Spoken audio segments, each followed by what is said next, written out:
안녕하십니까. 안티영 교수입니다. 이번 시간에는 이제 전력의 계산이라는 내용으로 좀 설명을 해보도록 하겠습니다. 전력은 이제 우리가 사용하는 이제 직류와 교류의 형태로 이제 존재하기 때문에, 직류인 경우에는 이제 전력의 개념이 상당히 단순하지만, 교류인 경우에는 주파수, 형태, 그 다음에 크기가 달라지기 때문에 전력에 대한 개념을 이제 다시 한번 이제 정립할 필요가 있는 거죠. 일반적으로 이제 전력은 다음과 같은 이제 모델을 이용해서 우리가 생각할 수 있습니다. 여기에 이제 어떤 장치가 있다고 합시다. 장치가 있어도 되고 부하가 있어도 되는데, 여기에 전압이 걸려 있고 전류가 흐른 상태. 여기 보시면 이제 전류가 플러스에서 마이너스로 흐르고 있는 거죠. 이거는 우리가 기준을 이렇게 잡는 겁니다. 자, 이렇게 되어 있을 때 전력은 어떻게 계산할 수 있냐면, 전압과 전류를 곱합니다. 그러면 이제 전력이 되는 거죠.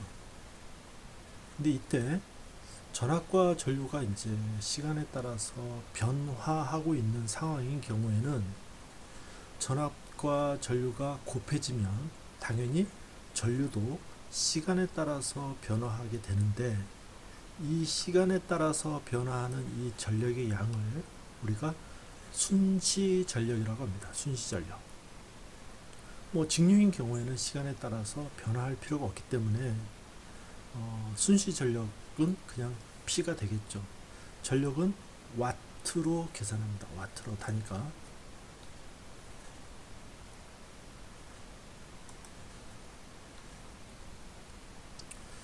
그래서 다음과 같이 이제 직류인 경우에는 단순하게 전압과 전류를 곱해서 몇 와트다 이렇게 이제 얘기할 수 있는 거죠. 전력이 0보다 크면 전력을 소모한다 이렇게 생각할 수 있습니다. 다시 말해서 이 결과가 0보다 크면 전력을 소모한다. 그러니까 소비 전력이 얼마입니까? 이렇게 물어봤을 때 250와트. 그러면 이제 얘는 전력을 소모하는 거죠. 250와트를 소모하는 겁니다. 전력의 값이 0보다 작게 되면은 전력을 생산하게 됩니다. 예를 들어서 배터리라든지 발전소라든지 뭐 이렇게 되겠죠. 태양전지라든지. 왜 이제 마이너스가 되냐면, 에너지를 생산하게 되면은 플러스에서 실제로는 전류가 이제 나가게 되는 거죠. 그러면 전류인 경우에 방향이 반대이면은 이 부호가 앞에 마이너스가 됩니다. 그럼 실제로 P도 마이너스가 되기 때문에 0보다 작아지는 거죠. 자, 이 경우에는 전력이 만들어진다 이렇게 이해할 수 있습니다.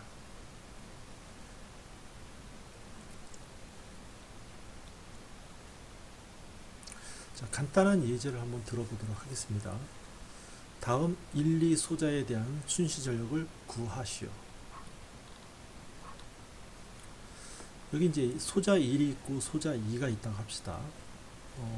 서로 이제 마주보고 있기 때문에 V와 오른쪽의 V는 같겠고, 여기서 시작하는 전류가 여기서는 지나가기 때문에 전류도 같겠죠.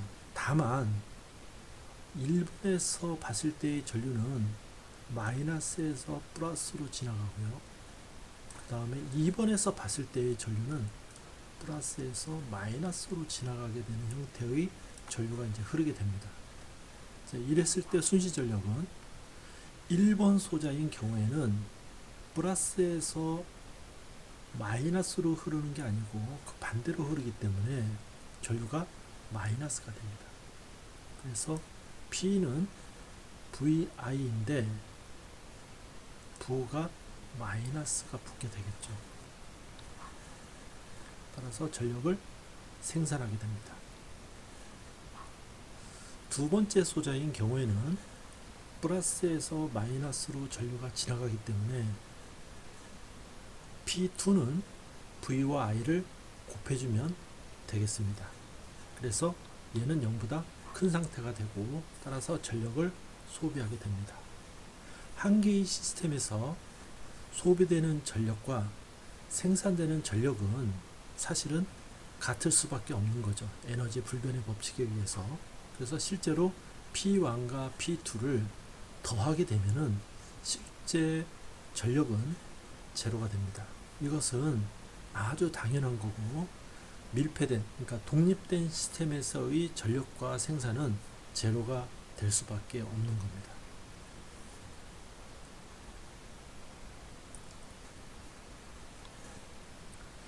자, 두 번째 개념은 에너지입니다. 에너지. 자, 우리는 이제 에너지를 어떻게 정의했냐면 순시 전력을 시간에 따라서 적분한 것을 우리가 에너지라고 하고요. 에너지의 단위는 줄로 표현합니다. 줄. 그러니까 순시 전력을 적분한다 라고 하는 거죠. 다음과 같이 전력을 소모한다고 합시다. 자, 제로에서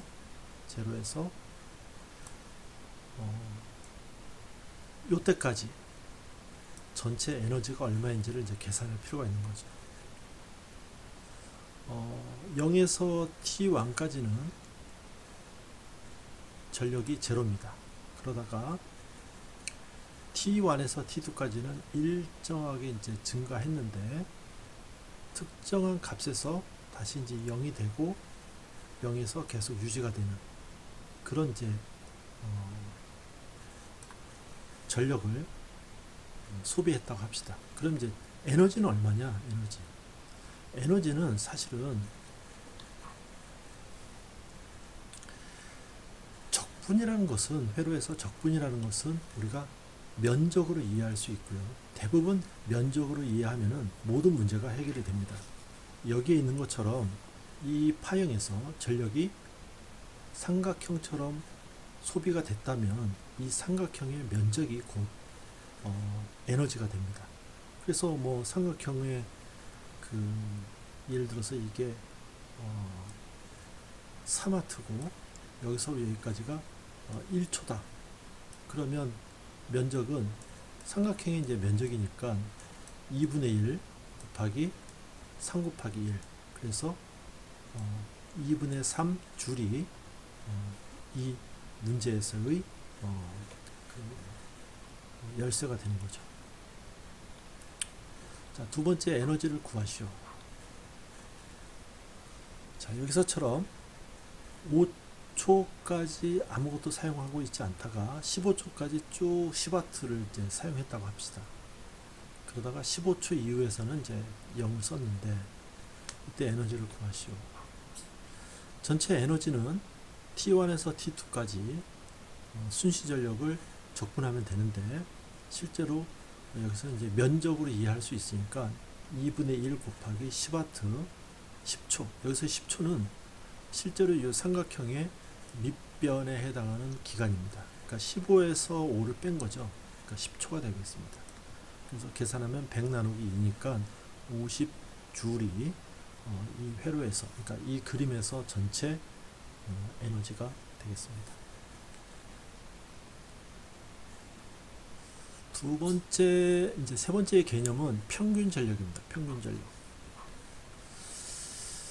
자, 여기서처럼 이제 전력이 일정한 주기를 갖고 올라갔다 내려갔다 이렇게 이제 있다고 합시다. 이제 평균 전력이라고 하는 것은 요 면적을 한 주기로 나눈 값. 그러니까 요 면적을 한 주기로 나눈 값. 그게 이제 평균이라는 거죠. 근데 이게 이제 순시 전력이니까 순시 전력은 전압과 전류를 곱하면 순시 전력이 되겠습니다. 그래서 오른쪽 전압 전류 또는 이제 전력으로 계산을 할 수가 있습니다. 한편 요 적분값은 앞서서 설명했던 에너지와 같기 때문에 에너지를 한 주기로 나누면 전력이 된다. 평균 전력이 된다라는 것을 우리가 알 수 있습니다. 자, 평균 전력을 구하시오라고 했습니다. 자, 여기서 10초 간격으로 파형이 반복된다는 것을 알 수 있고요. 그러면 이제 주기의 t가 10초라는 것을 알 수 있습니다. 그 다음에 0에서 10까지 10W까지 이제 증가하는데 요 면적이 얼마인지 이제 계산할 수 있는 거죠. 요 사각형의 면적은 10 곱하기 10이니까 100이고요. 그거를 반으로 나누면 50이 되겠습니다. 그래서 그걸 이제 다시 한번 계산하면 평균 전력은 주기분의 1 에너지가 되는데 주기분의 에너지 또는 이제 에너지가 얼마냐면 50이 됩니다. 100을 2로 나눴으니까 주기는 10이고 그래서 5W가 됩니다. 5W가.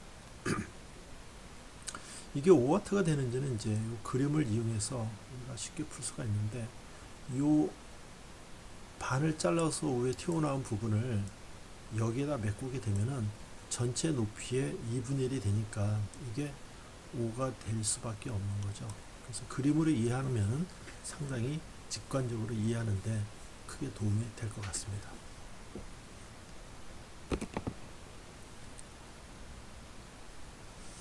인덕터의 전류와 전압 파형으로부터 인덕턴스와 평균 전력을 구하시오. 이런 문제가 있습니다. 자, 인덕터는 우리가 이제 그 왼쪽에 있는 회로처럼 이렇게 표현할 수가 있고 전압과 전류는 아까 기준 방향 그 기준 극성에 의해서 이제 이렇게 플러스로 들어와서 마이너스로 나갔습니다. 인덕터는 L 값을 갖고 있고요. 단위는 헨리가 되겠습니다. 헨리. 전류는 이제 이런 식으로 올라갔다 내려갔다 이렇게 되고 있네요. 그리고 전압은 20V가 걸렸다가 다시 마이너스 20V가 걸리는 그런 형태를 갖고 있습니다. 전류는 이제 가장 높은 값이 4A고 시작은 어디서 했냐면 0에서 시작이 됐네요. 그래서 0에서 4A까지 증가했다가 다시 0으로 떨어지는데 이 시간을 보니까 0에서 1ms, 2ms. 그러니까 이제 이 중앙을 중심으로 좌우 대칭입니다. 전류는 전압인 경우에는 한 번은 플러스가 되고 한 번은 이제 마이너스가 되고 있습니다. 이런 상황인 거죠. 이런 상황인 경우에 평균 전력을 구하시오라고 했습니다.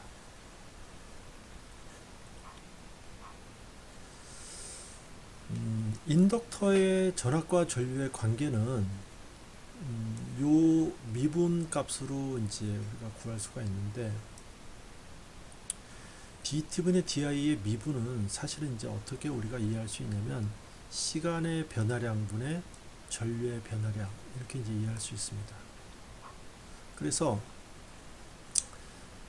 앞에서 이제 플러스일 때 전압이 플러스일 때 20V일 때 L 값은 1ms 증가할 때 4A가 증가했으니까 1mm 분의 4라고 이제 얘기할 수 있는 거죠. 그러니까 0초에서 1ms 증가할 때 4A 증가했으니까 증가량은 4가 됩니다.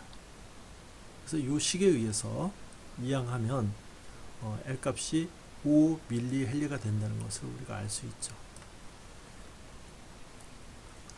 전력은 다음과 같이 이제 계산할 수가 있습니다.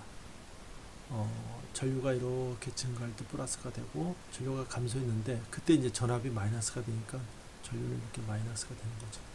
그래서 곱하면 80W와 마이너스 80W가 이렇게 삐껴나간 삼각형처럼 이렇게 이제 됩니다. 위에 플러스 면적과 마이너스 면적이 지금 이제 같거든요. 그러면 실제로는 이제 면적으로 계산하게 되면은 제로가 되고요. 그래서 이 그림에서 인덕터는 소비 전력이 제로가 되겠습니다. 일반적으로 이제 인덕터와 커피스터는 에너지를 소비하지 않습니다. 저항만 소비하죠. 그래서 이제 평균 전력이 항상 제로가 되는데 이거는 인덕터와 커피스터의 가장 큰 특징이다. 이렇게 이제 생각할 수 있습니다.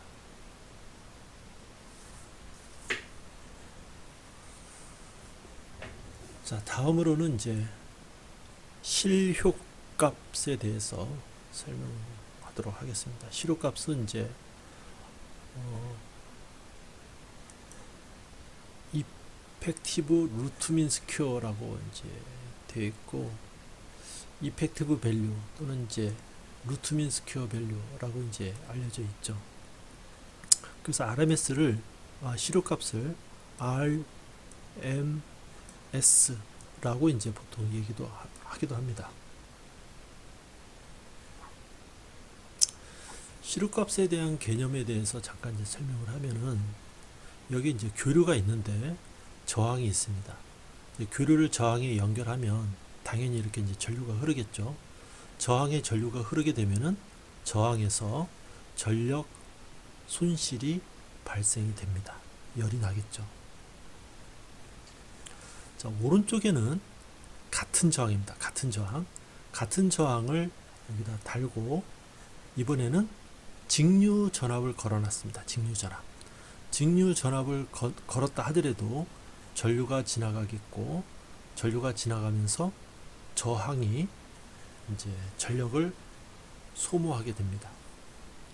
전력을 소모하게 되면은 열이 나겠죠. 자,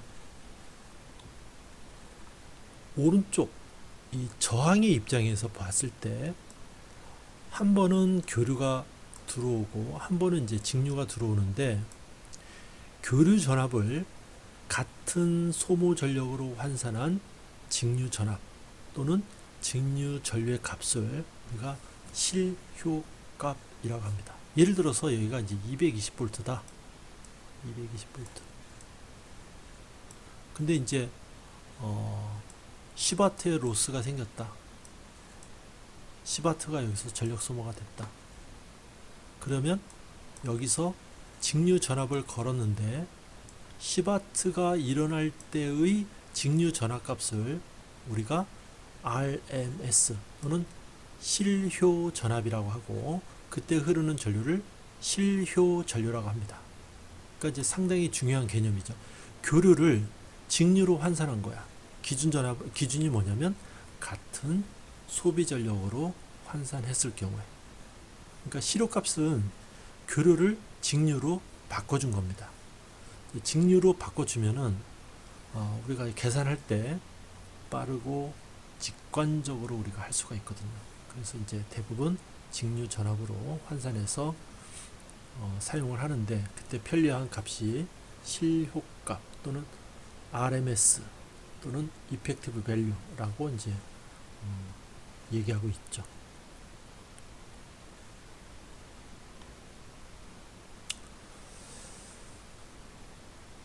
자, 여기 이제 교류가 있는 경우에 저항에서 소비되는 전류는 전압을 저항으로 나누면 됩니다. 이제 ohm의 법칙에 의해서. 그래서 평균 전력은 순시 전력을 적분해서 한 주기로 이제 나눠주면 되는데, 이때 순시 전력은 전압과 전류를 이제 곱해주면 순시 전력으로 구성이 됩니다. 이게 이제 평균 전력이고요.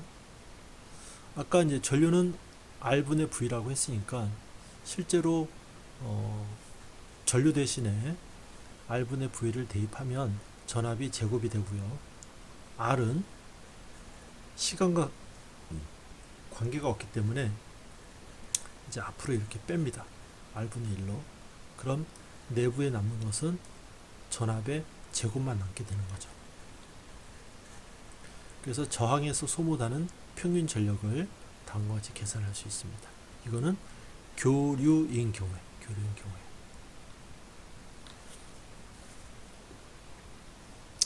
이번에 이제 직류인 경우에 저항에서 소비되는 전류를 계산해 봅시다.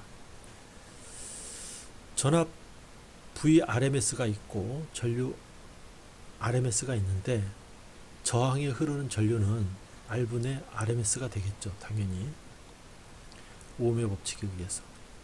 평균 전력은 다음과 같이 이제 계산할 수 있는데, VRMS와 IRMS의 면적이 됩니다. 그런데 얘는 시간에 따라서 변화하지 않는 거죠. 그래서 얘는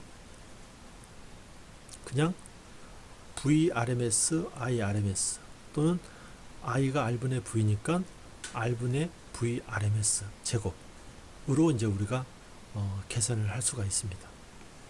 그래서 저항에서 소모되는 평균 전력은 다음과 같고, 앞에서 구한 교류인 경우에 소모되는 평균 전력과 직류인 경우에 소모되는 평균 전력이 같다고 했잖아요.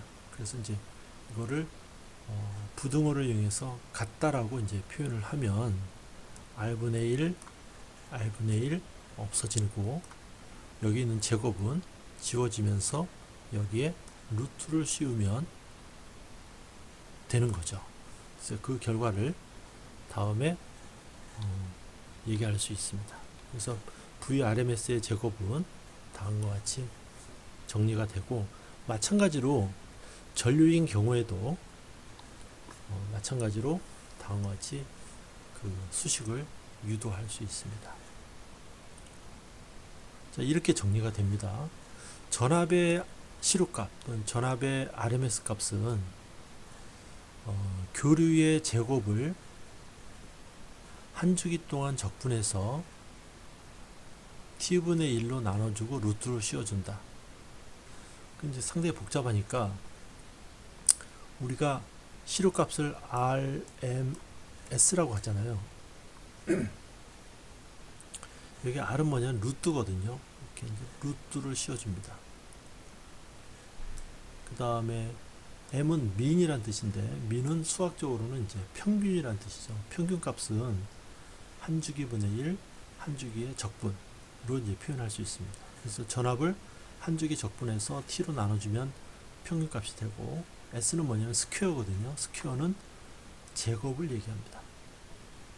그래서 RMS는 공식을 연상하기 위한 첫 글자다, 이렇게 이해하시면 되고, RMS 공식이 생각 안 날 때는 루트를 씌우고 적분을 하고 제곱을 취한다, 이렇게 이제 이해하시면 되겠습니다.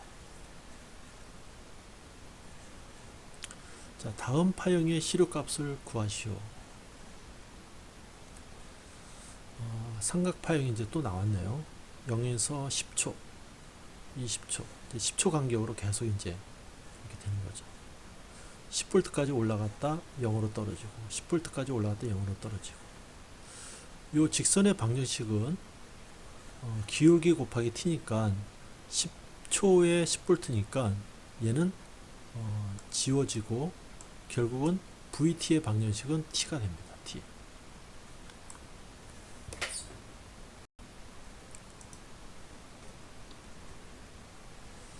그래서 이제 전압의 RMS는 다음과 같은 공식을 이제 적용하면 되는데, t가 10이니까 10 대입하고 0에서 10초까지. 그 다음에 이제 전압의 방정식이 얼마냐면 아까 t라고 했으니까 t의 제곱이 됩니다. t의 제곱은 적분하면 3분의 1 t의 3승이 되니까 적분 구간이 0에서 10초까지. 그래서 t 대신에 10을 대입하고 t 대신에 0을 대입해서 빼주면 다음과 같은 이제 식으로 정리가 되는데, 이걸 계산하면 루트 3분의 10이 되겠습니다. 그래서 이 파형의 시료값은 루트 3분의 10이 된다. 대략 얼마인지 계산해 볼까요? 루트 3분의 10, 10 나누기 루트 3, 대략 5.8 정도가 되네요. 5.8.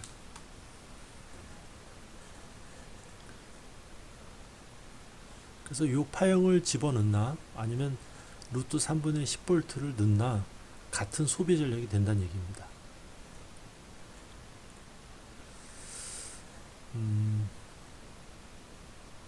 자, 다음 VM sin 오메가 t의 시료값을 구하시오. 그러니까 sin 파의 시료값을 구하라는 얘기죠.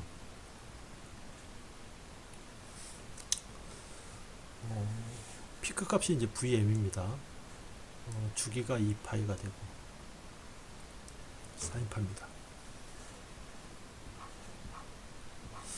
그 이제 전압의 시료값의 공식을 갖고 와서 이제 VT 대신에 VM sin 오메가 t를 대입합니다. 거기에 이제 제곱을 취하는 거죠. 한 주기가 2파이니까 0에서 2파이까지 대입을 합니다. 그래서 VM 제곱은 앞으로 나가고 이렇게 사인 제곱을 이제 적분하면 다음과 같이 됩니다. 이때 오메가 t 대신에 2파이와 0을 대입하면 다음과 같이 되는데 사인 파의 시료값은 루트 2분의 VM이 됩니다. 루트 2분의 VM. 우리가 이제 그 교류에서 가정에서 쓰는 이제 전원이 220V다 라고 얘기하는 것은 평균값도 아니고 피크값도 아닙니다. 이때 220이라고 하는 것은 RMS야. 그러니까 같은 소비 전력으로 환산한 직류값이죠. 그러면 220V RMS의 피크값은 얼마냐? 루트 2배입니다. 왜냐하면 피크값 VM은 RMS의 루트 2배니까. 그래서 실제로 이제 우리 교류 가정에서 사용하는 교류의 피크값은 220에 루트 2를 곱하는 거죠. 그래서 루트 2 곱하기 220 하게 되면 얼마냐면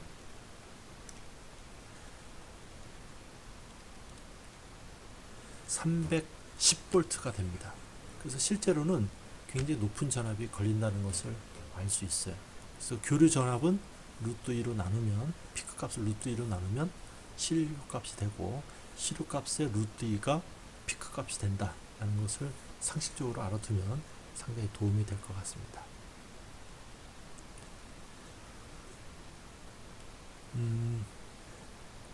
나머지는 이제 피상전력 역률과 관련된 내용인데 이거는 이제 굉장히 그 깊이가 있는 내용이라 이거는 이제 실제로 실험과 관련이 없고 그래서 이 내용은 생략하도록 하겠습니다. 그럼 이번 시간 여기서 마치겠습니다.